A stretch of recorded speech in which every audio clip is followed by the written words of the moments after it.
We're just coming on YouTube now. Just give me a few more seconds.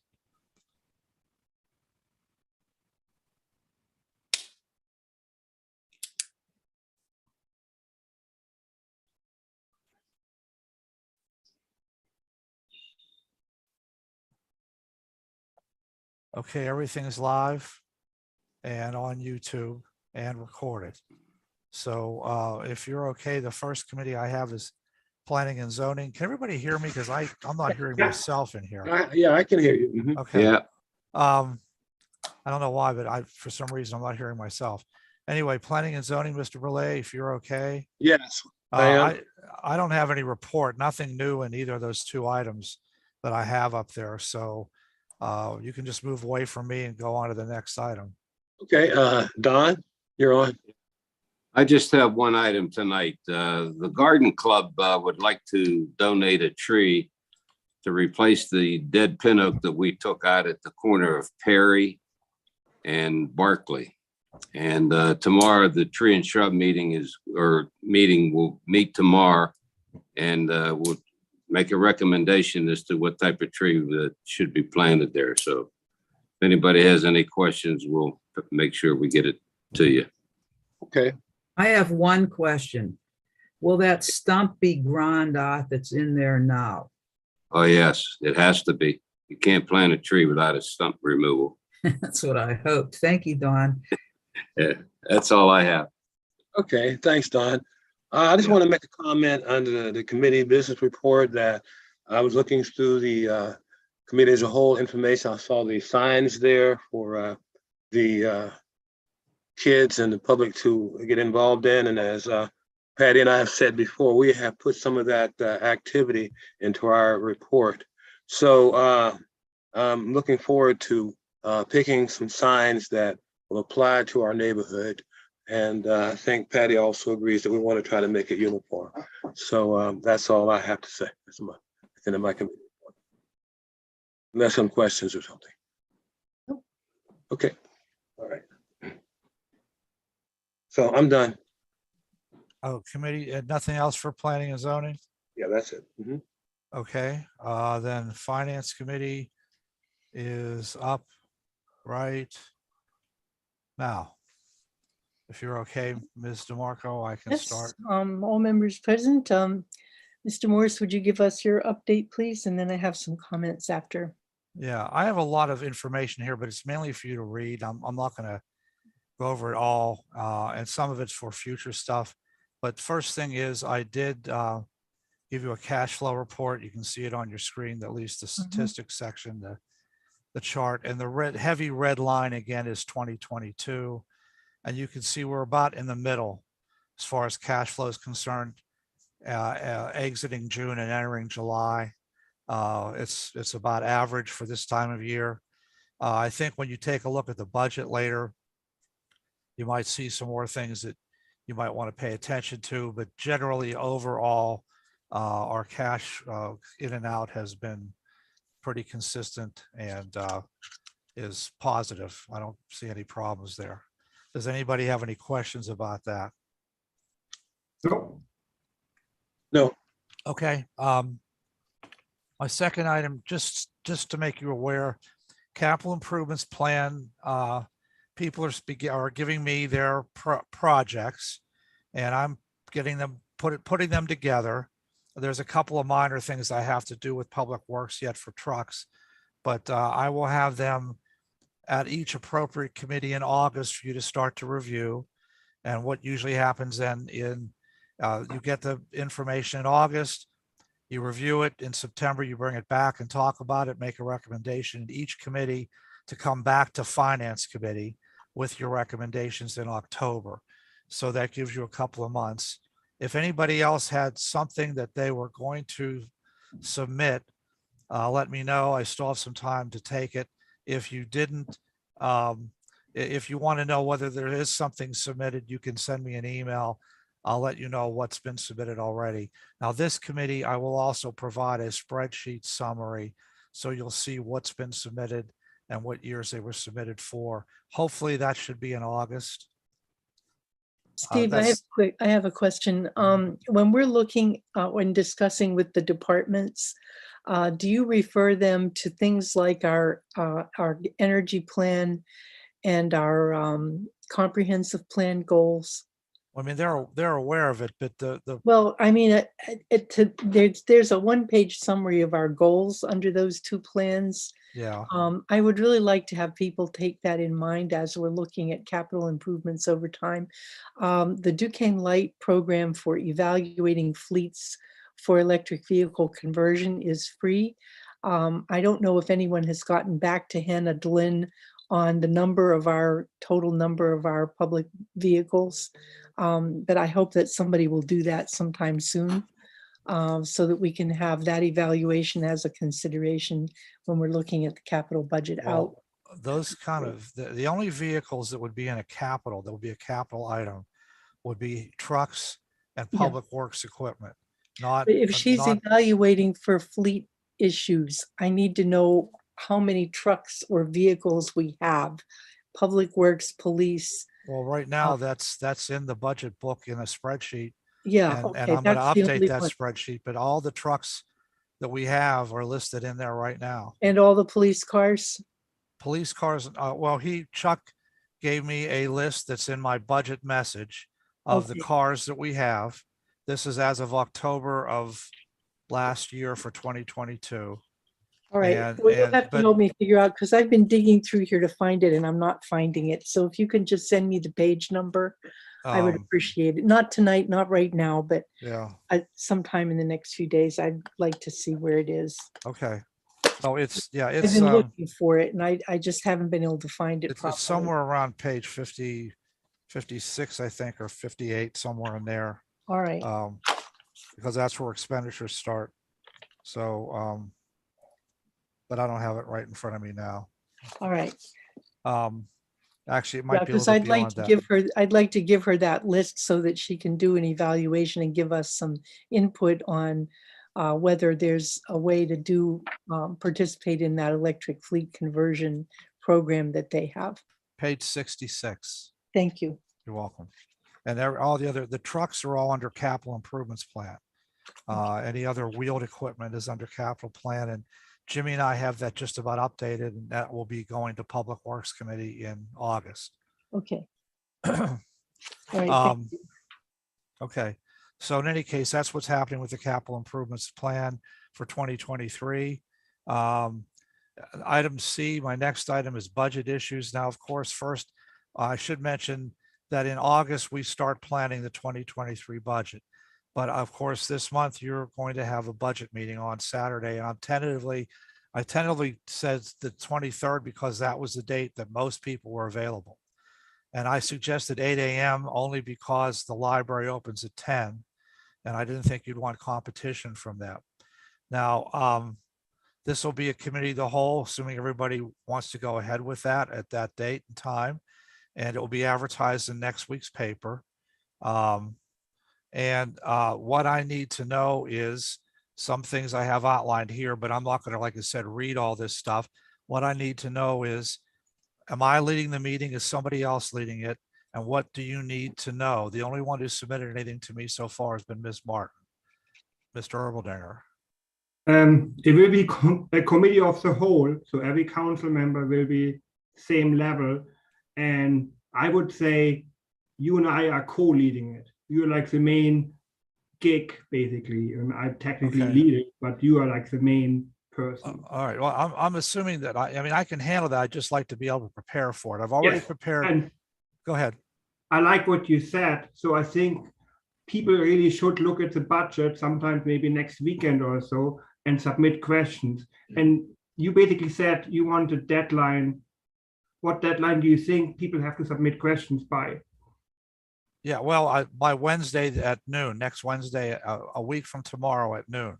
Okay, So so that I people can, have time maybe to look at, I guess, Bob, thank you for submitting your questions. So everyone should maybe find some time on the weekend, hopefully, to submit questions beginning of next week. So you have, what I did was I gave you revenues and expenditures as of June 30th. That's what this column is here. You can see from the I bar going up and down the column. Maybe I can't highlight it because it's where in this column here, where that highlight is shows you year to date through June 30th. That's the last month we just closed out. Yeah. That's 6 months into the year. So I gave you that to take a look at, and I have the 2021 budget and actual numbers here for comparison. So you should take a look at that. I'm also, and I gave you that both as expenditures and revenues. I'm also doing what I call a fixed item list, because I don't think you folks realize when sometimes when we look at the budget, how many things the staff looked at as fixed and not able to be adjusted by staff. So I'm going to give you that list as well. And you'll probably be surprised to find out that almost 86% of the line items are what we consider fixed, but I'll talk about that on the 23rd. Perfect. If anybody else has any more questions, they'll let me know. And I also gave you that budget section from the state's fiscal management handbook. And I've been reviewing some of the things we do. Just one last thing about budget. And I've talked to other people, and we're still following pretty much what they teach with the state at various classes, what I teach, what I used to teach anyway, what LGA is supposed to teach. I don't know if they're still doing that. So, we're pretty much following the same procedures. And in fact, our procedures are a little bit more advanced than some of the basic ones that other people are doing. If anybody has any more questions about budget, please ask. Otherwise, I'll move on to the next item. Yeah, but like I said, like for the council members, like you should really, it would be good for Steve to prepare. So really, if you have, of course, if there's some questions popping up during Saturday, you can ask fresh questions, but really it would be beneficial for Steve to have all those questions in advance so he can actually involve Allison if he needs to do some more research.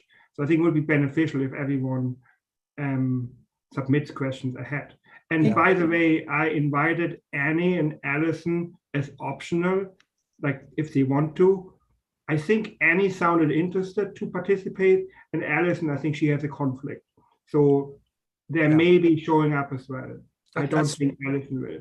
I don't need them, but if they come, that's up to them. I think Annie was interested just for her own learning experience. Annette. Annette, sorry. Yeah. Okay. Sorry. I do that all the time too. Yeah, Annette. But I think Allison had a conflict. She won't be.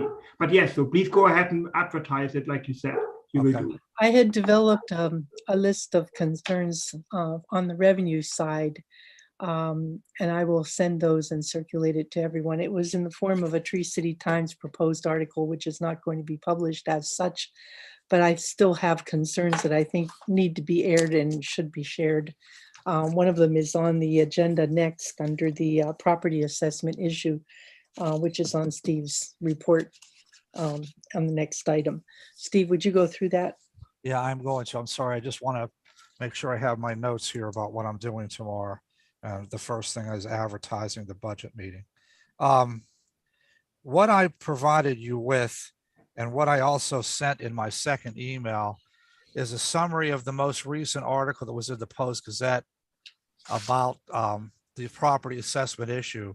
You should have this attached to your email with the assessment appeals loom, and it goes on to the second page. You should have both of those. What I did here is essentially summarize in my notes what's happening. And the only thing we know for sure right now, and this is it, is that the common level ratio has been changed. And in the middle of item D, the second bullet point is where I talk about the common level ratio based on what they said in the assessment article that I just gave you. And it's been changed from 81.1 to 63.6. And what that means is that's the ratio they use whenever somebody appeals.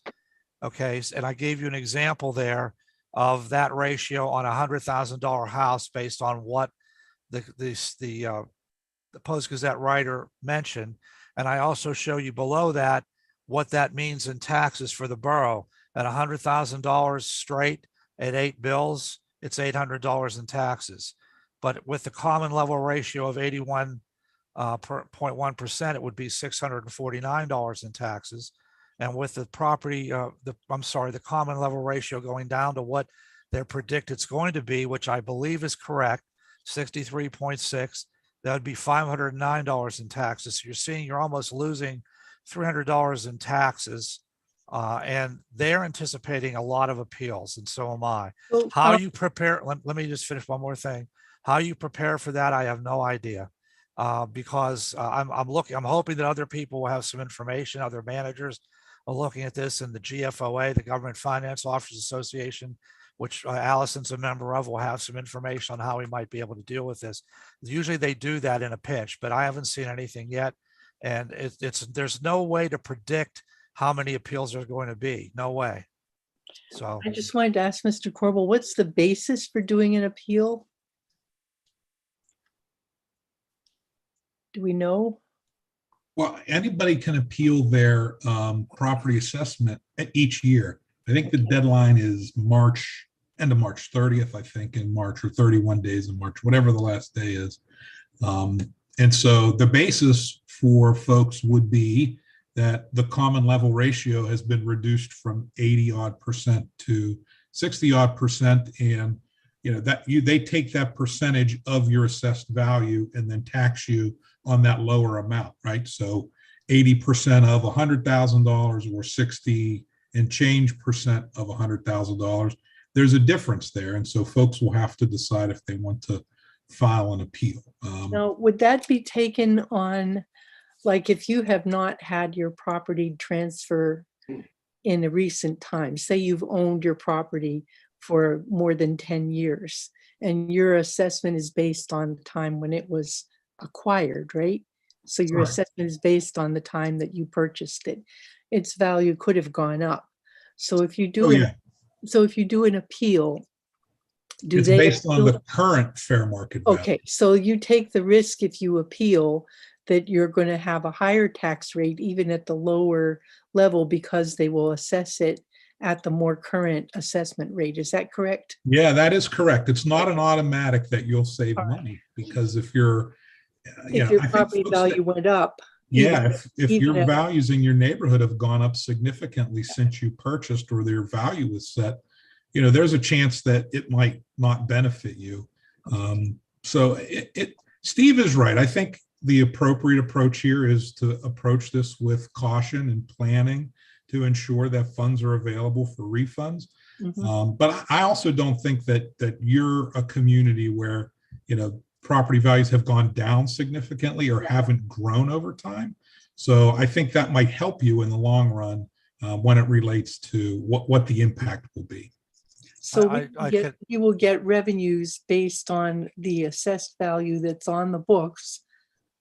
And that won't change unless people appeal it. And then the Correct. assessed value may go up, but the amount that they get as an assessment would go down. It could, depending on how high the valuation is. Yes. All right, thank you. just Marcus, you have your one, hand up. Yeah, I was just trying to clarify. I think primarily it affects, Steve, correct me please if I'm wrong, people who purchased a house last year. Because let's say they paid $200,000, but all the taxes are based on whatever that year was, 2012. That's why they say, even you paid $200,000, we only assess you 80%. And that's what the judge said. Hang on, that 80% is too high. It needs to be 60%. So I think That's true as it relates to the litigation. But if you read the article that Steve sent along, the state board set the value at 61. yes, Or but and change it for primarily, I next think, year. yes, but primarily it affects people who bought a house last year or this year, not people who I bought my house like 8 years ago, or whatever it was. My But it could assessment, impact you if you appeal your assessment, right? Mhm. So Marcus, your house is assessed at $100,000, and you Yes. file an appeal, and they will increase it, and so you do 60% of your increased assessed value. If the taxes you would pay are less on that versus 80% of what you're currently assessed Yeah. at, then you would I want see to you. file an appeal. I could go primarily, I could maybe, let's say, Zillow.com. I could go on that. Look, if 60% of that value, what people assess my house at, is equal or less than what I paid from, or whatever my assessment is. Correct. I see. But I think Not everybody primarily, is, right, not everybody's going to be able to do this. yes, Um, primarily, I think it affects new people who paid high top dollar for a house recently and got that big number. So I think we should be able to do an estimate how many houses, like a worst case scenario, if everyone who bought a house last year would appeal, shouldn't we be able to get some numbers to make like a worst case estimate? Yeah, I have a comment on that as soon as you're done with the questions. I'm done. You can. I have answer. a comment. Because to Martin make, has too. some. Well, actually, I had the same thought, and I'm sure, Steve, you've already gone ahead and got us the worst case scenario. But what I wanted to mention is, in anticipation of this, I know in my house before this that I appealed my assessment, and it's not free. There's a significant cost to this. So if there is a chance that your assessment is going to go up, you're going to pay twice. But in anticipation of this, though, and it is a real concern, I was rather scared when I read the article. But I think now, I read somewhere in the budget, Steve, that you posed questions to the council. Are we doing things the same way? Should we think differently? And I think in anticipation of a shortfall, perhaps we should investigate savings potentials by looking at mailing costs for the Tree City Times, and seriously want to phase that out and go totally digital. And I know there are concerns for some people that don't have computers, but there can always be a printed copy for that up at the Borough Building. And perhaps looking into, instead of mailing utility bills, that perhaps that, I know there's a cost associated with having a service done, but perhaps that person could be doing things they'd like even better. So I just Thank you. offer those two things. Thank you for that concern about looking for efficiencies. And I think it'll be helpful when we look at the list of fixed costs where we really don't have, don't have a lot of leeway. A good bit of our budget is really on a, must pay basis. So that's what I'm looking at, is let's look at what we have as discretionary parts of our budget, which is where what you're talking about would apply. And we can look at that certainly most carefully. Yeah. Any other questions about What I that? was going to add, Yeah. what I was going to add to that was that every year for, I don't know, 10 years, I get, when they come out with them, I get a, a final list of properties that have changed assessed value. And there are a lot of them. Yep. And mainly because the school board has appealed them.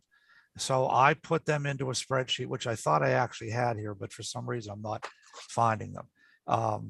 Not that it would make any difference to show you, but I can take those appeals, for example, for the last year and look at ones, and separate that out and show you how many have gone up in value because of they've been reassessed based on what people were complaining about in that article. Those to me are all potential people who in 2023 would submit a request for reassessment and go back down, or somewhere, who knows where. So I can give you that. How much it's going to come out to, I don't know, but I have a list like that.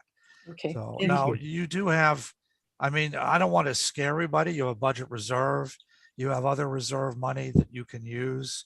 You will still be getting money in the budget. So there will be things you can do to, offset some of this, but it means you need to be careful more so when you're setting the millage rate for next year, and you're setting what the total you estimate to come in taxes. Cecil, please. Steve, do you have an idea how many houses might potentially fall into this list? You said you've got a list of newer houses that might have higher values. Yeah, I don't off the top. Like I said, I was looking down for that list. I thought I had it on here, but I don't, because I could give you a quick count, but there's a lot. I don't Yeah. know. Yeah. You have I- a ballpark, would it be 50, 500, 5,000? No, I'd hate to ballpark it right now. It's Steve, I think for the sake of time, we should put that as a topic for Saturday for that meeting. yeah, So I'll you try can- to have that summary ready for you on the 23rd. Perfect. That would be helpful. Thank you. Yeah. Okay. Anybody else? Right. No. We wanted to talk about Okay, the my bond next, spending. I'm sorry, what? You wanted to talk about the bond. Yeah, I'm going on to spending? my next item is the bond issue spending. And I'm gonna just put that on the screen just to make it easier. I updated this list because you made a decision last month on this one truck in particular, truck 75, that you were gonna spend $70,000 from the bond issue and you were going to take the rest of the money from the capital budget, which you will see when we start looking at the capital budget, that we've included truck 75 just that way with a 6-year lease purchase and this much of a down payment. So that means that remaining in the bond issue now is not a negative number anymore. It's 112,000. What was supposed to happen after we paid off all this stuff here was that you were going to use the rest of the money for the Westinghouse wreck. Okay, now you can read the rest of my notes here, but basically you have 112,000 plus, okay? And then you're also going to get paid back to the bond issue $91,000 from the fire truck, from the fire fee. You're going to get an estimated $10,000 from the sale of old truck 73. Now that's not going to happen right away. Neither will the fire deposit money coming back helping right away. And of course, 75, you'll get an estimated 15 from the sale of that truck, which will return that money to the bond issue and give you about $229,000. But again, that will not happen right away. For example, the estimate on old 75, I'm sorry, no, that's not right. The estimate on 73, we were just informed that Ford canceled the sale of the truck that we just ordered to replace 73 through the CoStars program. So it's the state piggyback program, because Ford isn't making Super Duty trucks right now because of supply shortages. The dealer is going to resubmit the order in September. The cost could increase, but that number that you see up here is how much was earmarked to pay for truck 73. Hopefully it won't change too much, but that's what we're facing right now because of supply shortages. So this number is still a little bit of an estimate, but that's about how much you have to spend toward the Westinghouse wreck, if you assuming you still want to do that. Okay. So I just And we're wanted to having- update those numbers to you. And we're having a meeting on Friday with all of the engineering team and Public Works Director to get a handle on what that would look like following that investigative report that was done by Dave. Anybody else have anything on bond issue? Nope. Okay, I have a lot of notes here on the ARPA stuff, and they're mainly for you to read. The key points of the ARPA is the fact that you have two things you said you wanted to do with the money. One was to pay the money. You know what? Let me put it on the screen here again too. It'll be easier. One was to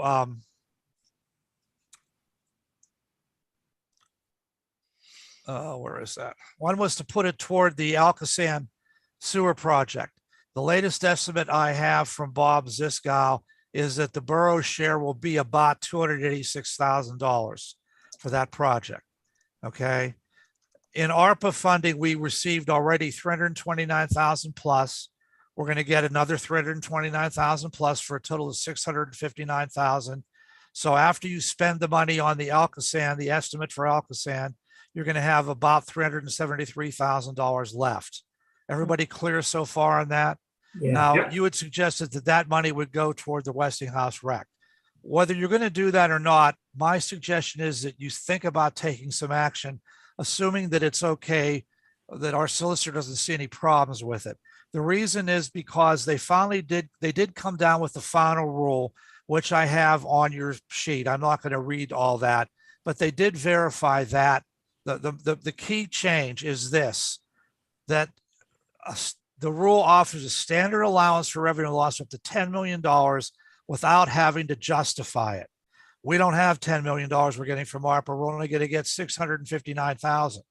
So my suggestion is, because the Treasury is already starting to ask for reports on how we're using the money, is that council soon, maybe not this month, but next month, do a motion to say that you're going to accept this right here, the revenue loss of $10 million. Forget about saying sewers, forget about saying anything else, because that revenue loss covers every single possibility. And then you can still then later on allocate 286,000 or whatever it takes for sewers and $373,000 for Westinghouse Rec.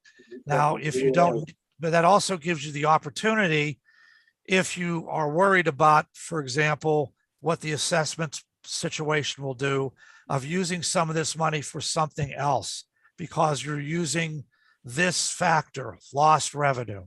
Go ahead, Marcus.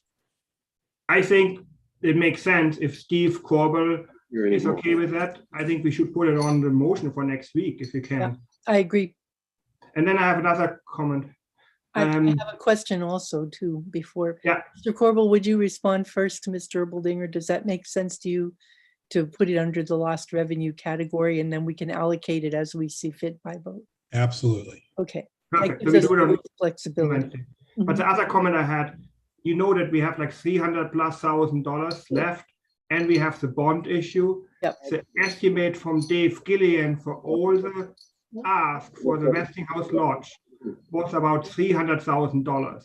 So pretty much we have it covered. It could be that some money actually we get paid by Siemens, you know, like doing that energy grant from Siemens. So it could be actually less. But Dave suggested, because it's kind of getting a fairly big project, if we add everything together, he thinks we should hire an architect, which I think will cost us about 5%, but then the architect will manage the whole thing. And my idea was to approach the same architect who does a band shell. He's a Forest Hills resident, to approach him, because it would be nice for the band shell and the Westinghouse, just the electronics, the wiring, the audio, that should be together anyway. So I would like to suggest to ask that architect if he would willing to take it on, and then we obviously get a cost proposal and all that stuff. Well, we should have some better numbers by Friday when we get that everybody in together, giving all the numbers for all of the different parts of the Westinghouse Lodge repairs. I do have a concern about. Hang on, is everyone okay with it, asking the architect for a proposal if he would manage that? Like that Forest Hills resident who does the band shells. I saw his drawing. I would bring that to Borough Property after we get the numbers straight and I don't want to wait. That's why I'm doing it in the committee of a whole. I don't want to wait for another month to make a decision. I'm fine with it. Actually, we have finance, and we have to pay for it anyway. So everyone is okay with that? Okay. I mean, it's not. But I would like binding to us. just point one thing out, that even though Dave gave us those estimates, we still don't know how much things are really going to cost. Yes. Right, Thank exactly. you. Okay, just as long as I made that point. And Thank I you. have just feel another like question. Do we know? Moving too slow. You know, we want to start working on that stuff in September. So We have to. yes. Do we know yet whether they've started to work on the Alcoasand trunk line repairs? No, Have they not done it, or why? but very little has been done, mainly because of what's going on in Ardmore, as far as I know. Okay. So that isn't part of the same project. That culvert stuff is a different. Well, they may be, I'd have to talk to Bob Ziskow. They may be doing some of the stuff as they go because they're tearing up Ardmore, but I That's don't what think, was wondering. I don't think most of that what we have to do was going to mean tearing up Ardmore to do it. I think most of that was going to be done not electronically, by a Lining. robot operation underground through the Aligning going through the- pipes. yeah, that kind of thing. I don't think most of it was going to be done by tearing stuff up. Okay, well, I would like to get an idea. I've asked Dave a number of times, do we need to get Bob Ziskow in to give us a direct report, or can I call him? Sure. All right, So just to summarize that point, I am going to put a motion on citing the lost public sector revenue thing and the ARPA final rule. The council could accept their money, the money based on that, and would make specific decisions on allocating it later on at some future meeting. So that way, at least it's one part done. I don't Okay, have anything else to comment on here in my report. You can read the rest of that stuff that's on there. Unless somebody has a question for me, I don't have anything else. okay. Any other members of the committee have anything they want to raise at this point? No, thank you. Okay. All right. I will circulate my concerns about things that we need to look at in the, especially on the revenue side, in advance of our meeting on the 23rd. Thank you, Mr. Morris. That concludes the Finance Committee. Okay, let me just close out finance on my computer. And I am okay with committee of the whole, Mr. Ermeldinger. I'm good. Okay, I just have a couple of announcements except for item D. I want to explain item D briefly. Three Rivers Wet Weather just notified us of their annual conference, November 2nd to 3rd. In the past, usually the engineers have gone. Occasionally, one or more members of council have gone. I know when Ms. Sawicki was president, she usually went every time they had it. But in any case, just to mark your calendars for that, their annual conference is coming up on November 2nd and 3rd. Item B, I just want to make sure I clarify about the volunteer picnic that we hold every August toward the end of August on a Friday. I don't know if because the farmer's market location has changed to the lodge parking lot, if anybody wants to make a change in that or if you don't want to hold it one year or whatever, regardless, we just usually start planning that now. And I don't want to wait if you still want to hold it. The only thing I would be concerned about would be parking. I don't know what the parking is like here for the farmer's market for people coming to the picnic. If that's not a problem, not a big deal. So I don't think it's a problem. okay, so you still want to hold it as we usually do Friday in late August, right? Okay, we will start working on that now. Item C, the fire department, Chief Colella was away, I think, so he didn't have his report ready for public safety last week. And so he submitted it this week. And because it was 8 or 9 pages long, I gave it to you separately as an attachment in the second email that I sent you. So please take a look at that. There also was a couple of invoices on there for the truck the borough owns, which we always we reimburse them for that, but I always like to make sure you folks see it. So I included that as an attachment. Anybody have any questions? I know you haven't really had a chance to look at that well, and Rick would be the one to ask a question of anyway, but if you have any questions for me on that right now, I can try to answer. Just stop the meeting. No? I'm good. Okay, item D. Item D, every year, area communities use the Council of Government system to do salt bids. And that usually goes through SHACOG, South Hills Area Council of Governments. So because it's a routine thing, normally council doesn't formally approve it.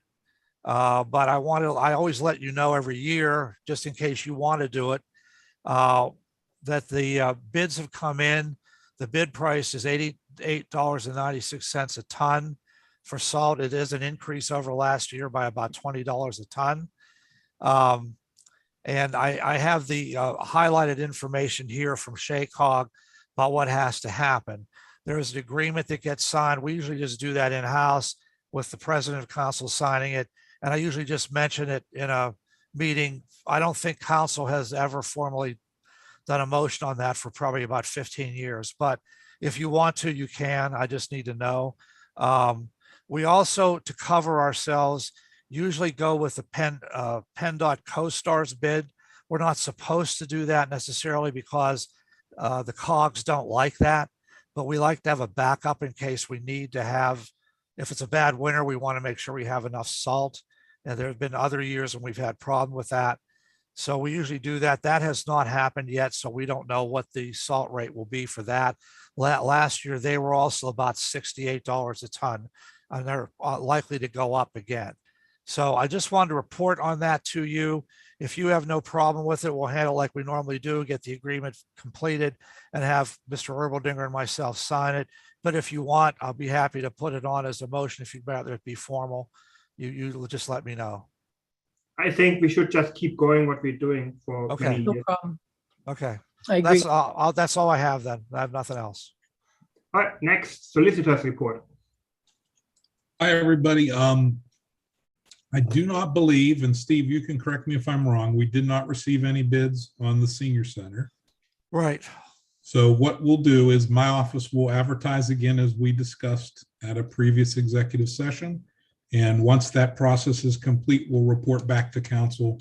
If no bids are received again, then we're able to enter into an agreement with whomever we like, along with those public disclosure provisions that we discussed. So we will move on that, and hopefully, by this time next month, you'll be in a position to negotiate with a private purchaser moving forward.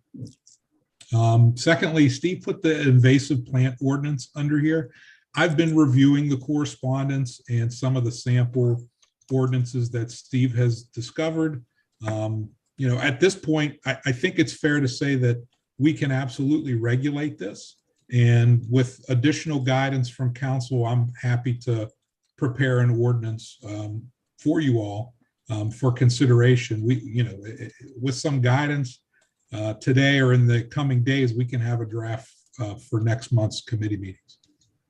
What guidance are you asking for? Well, I mean, what are we looking to ban? I think we would want to put a list together of what invasive plants we are specifically. I would recommend that you talk to Barb, because she's our master gardener. She probably has strong ideas. Yeah, because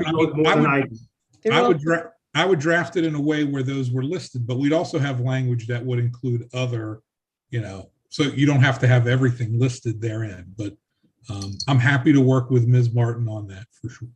Yeah, there is a state official list of invasive species in our area, and I'm sure Barb can give you that. Perfect. Yeah, Mr. Corbel, Yes. did you have an opportunity to look at the document that we sent to you and a few other members? Yes. Okay. Yeah, I just want to make sure that all council's on board with that, and Right. we can go from there. Right. Okay. The only thing with listing those plants, well, you did say there would be a caveat that, as the state adds additional ones, we would still defer to the state list as well. Yeah, for sure. Can I say one thing, please? Yeah. I think, I don't know if this is something we would want to consider, but especially if we're going to use the state list, perhaps we could also, if someone wants to attempt eradicating this, point them out how to do it or help them with that. You know what I mean? Like offer suggestions, not have somebody get a letter and think, oh, now what? Look. So I just thought maybe we'd want to be helpful a little bit. Got it. All right, I will put something together on that as well. Anything else for me? That's all I had. I just got back from vacation. My flight landed at 1 o'clock today, so I've been gone since. We have a couple of other things which are executive session material. So we will have an executive session on Wednesday. Next week, yeah. Yeah. Okay. Thanks, everybody. Thank you. Next, committee business report. I talked to Cindy Sims and Steve about editing of the Tree-City Times, and both feel it would be beneficial if someone else would be like a co-editor, like Cindy would still do the layout, all that stuff, editing some of that, but they both feel like it would be good if someone else would be a co-editor. And Mr. Lawrence volunteered to do that, and he's qualified to do that. So I would like to suggest to the committee of the whole that we appoint Jack as a co-editor for the Tree-City Council, at Tree-City Times. Does that mean that any articles that we propose to put in would have to get cleared through Jack and you and Mr. Morris now? no, not me necessarily. It would be Well, I have been Cindy sending and all Jack. proposed articles as a courtesy, and I've had, rejections, and I'm not going to write anymore for the Tree City Times. I'm just done. Okay. I mean, I didn't try to go into details, but one of the reasons I think Tree City Times looks like an official publication of Forest Hills. So we have to make sure that all articles reflect the entire council's opinion, like policy and things like that. That's one of the reasons why I'm asking Jack to help. So any other opinion, but Cindy likes the idea, she doesn't feel like, she thinks it would be good for her. And Steve agrees with that too. So anyone else? Jack, do you want to say something? No, I'm fine. I do have something I'd like to add. Yeah, Angelo. Yeah. One of the things is good to have an editor look at this. There's a lot of the articles are entirely too long, and I think we need something that's a little more concise and keeps people's attention, especially if we move to a more of a mobile device type of a newsletter. So it's going to have to be condensed quite a bit. So that's why I think it's main reason Cindy likes the idea, because we're kind of her bosses, so she doesn't like telling us what to do. That's why having Jack in the loop would be good, an idea to basically tell me, hey, Marcus, your article sucks and it's way too long. So Cindy wouldn't feel comfortable to do that, but Jack will be. That's the whole point of that. So everyone okay with that? Okay, so Steve, you can just create a memo about, we don't have to have a motion for that. Just tell Cindy, make a memo, and Jack is now the co-editor of the Tree City Times. And that has nothing to do about the format, printing or not, online. It's independent of that. It's maybe a step towards that down the road. Okay, next B. Miss Angelo, do you want to say something about that? Yes. This item is about the warning and traffic signs. I think what we need to do is, as I've been driving around the borough, there's a number of signs that we probably should have in place that we don't. Some of them are in the examples that you received, primarily the children at play signs. I think we have those real small rectangular signs now, and I think we would benefit by adding or replacing those with some of the larger triangular or those kinds of signs that are in your examples there. There are also some signs about watching for children and joggers and so forth and so on. And some areas where there's congestion, I think if we could tell people to slow down, I think that would be helpful. I mean, we're trying to do some traffic calming, and I think having these signs on the roads would certainly help. It would get people's attention. I'm not saying that we need to blanket every street with these signs, but signs that, areas where we have narrow streets, you got a lot of children, a lot of pedestrians, I think would benefit from those signs. And I would, if everybody agrees, I would think we could put together a small group of council people that would be interested in taking a look at where in the borough would be beneficial to add some of these signs. And maybe if I may, I would ask maybe the chief as well. I know Yes. Bill Burley is definitely interested in that, but the Yes. chief could have maybe some input. And I know some of those signs we do have, like Fairfax, where it's windy, it has actually slow down signs. We do have them already at some Right. streets, but not consistently. So Yeah. I like the idea. And- Just and- hold Can on. Can I say something? Can you hear me? Yes, as I was looking a direction for this approach, I did notice that we've got to really get close to where the school buses come. Because in my neighborhood, there's a school bus that stops, but there's no sign there for the kids.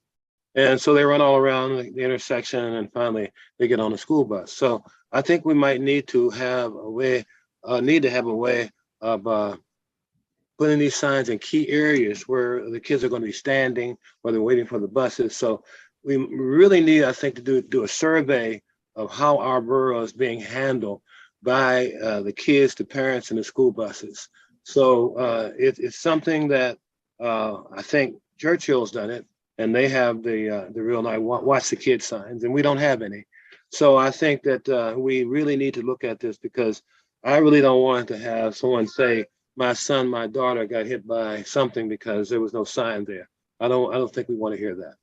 So I would like to be involved totally to be able to trigger what's going on. And as a matter of fact, Patty has in our full report, our 10-year comprehensive plan we have in there, that we've got to make sure we put the key signs in the right places for the kids and all pedestrians to deal with our roads.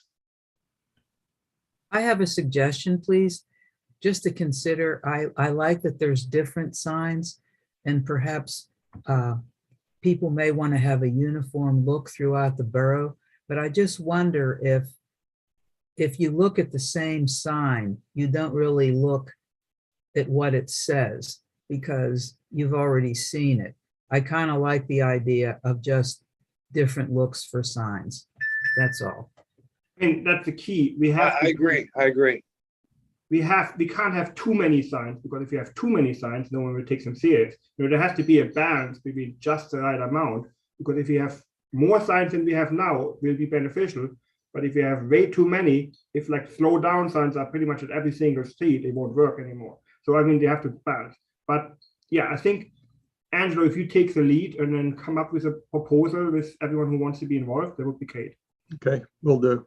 Can I add one thing? Yeah. Just want to mention, I don't believe that any of these signs, the ones that Angelo sent, and I understand they may be a little different, I don't believe that any of them require traffic study before putting them up, but I will definitely run those past Dave Gillen's office to make sure that's the case. Okay. I don't think so, but there's because they're not like speed limit signs or stop signs, but just to make sure that we're not missing something, Dave's office would know pretty easily. We also have an active transportation plan that would cover these kinds of advisory signs. And there are a number of, places in the transportation plan that indicate, places where we need to put in some cautionary work. So Angela, we should look at that. Right. Location as well. All right, next, Patty, back to you. The energy. Yeah, I signed it today, by the way.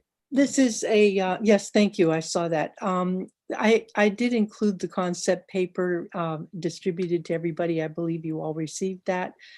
We have no guarantee of getting this grant. It is filed by Siemens on a national platform for looking at better metrics and preparedness using renewable energy distributed systems to help ameliorate infrastructure interruptions in the case of emergencies.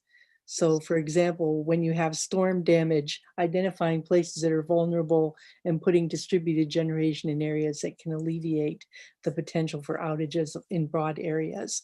I don't know if we have a good chance of getting this, but we have to file the full proposal by July 24.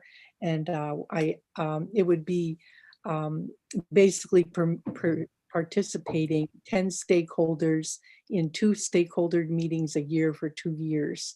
So it comes out of about 8 hours commitment for each person over the course of 2 years. So I'll let you know if we get it. I have been soliciting our stakeholder letters of support. I have 3 of them in hand and 4 to go. All right, thank you.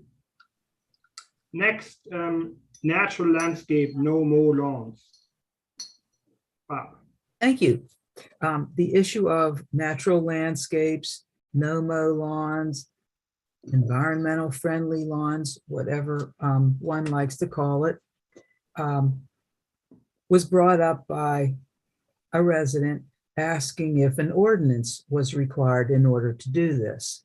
And as Marcus requested at the time, I did contact nearby municipalities to see if they had any kind of an ordinance like this. Only one got back to me, and that was Churchill. And they said pretty much, we don't have anything, but if you decide to get one, we'd be interested in hearing it and understanding what the language is. Right. So given that, I met with Mr. Branzel, our code enforcement officer. And again, what does it mean, these terms? No mow lawns. So we looked at a bunch of lawns and there are some pictures attached. These are all what would be considered no mow natural landscapes. And his consensus was, if your place looks this good and is weed free, then there shouldn't be a reason to have an ordinance. They were all very nice, they're neat, orderly. And this one, I mean, it goes above our height, but as you see, it's clearly very beautiful and well kept. Lovely selection of plants. So I think we really don't need an ordinance, but we can look at these nice lawns if you'd like to. Thank you. You just stole my thunder. I was just going to suggest that you train Don to, because he is the one who will write the citations. Your lawn is more than 4 inches or whatever it is. And I think you did exactly the right way to do it. We need to train Don to identify what is a good lawn, what is a bad one. And I think he got it. So I think I agree with you. We don't need an ordinance for that. It's just Don is the one who needs to be trained. And I guess he did it already. So we're good. Anyone else has a comment on that?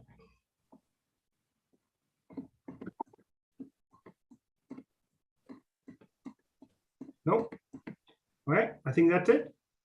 Back to my agenda. Mr. President, Yeah, can I just make a general statement? yeah, We've had a number of committee meetings that have been considerably long. And I'd just like to make an appeal to all my colleagues on council to be considerate of everyone's time when conducting committee meetings. If we could strive to confine our individual committee meetings not to exceed 20 minutes, I'm sure everyone would welcome that. That's all I have. yeah. Thank you. I mean, ultimately, it's a responsibility of each chair. And I think today we did a good job. I think we almost done in an hour, but I agree. So 20, 30 minutes, but sometimes some committees have more stuff to do, like finance, budget season, but I agree. Everyone should run their committees to make it concise. It's good. Anything else? Okay. Thank Okay, you, everyone. I'll have a draft agenda out, I hope, by the end of the week. I'm not here on Monday, but you can get back to me by Tuesday with any changes. Let me know. Otherwise, next Wednesday is the meeting, the 20th, and it will be, again, a hybrid meeting test to try to see how it worked. And we'll be broadcasting it on the Tree City TV. And like I said, we will have our regular executive session after the business meeting.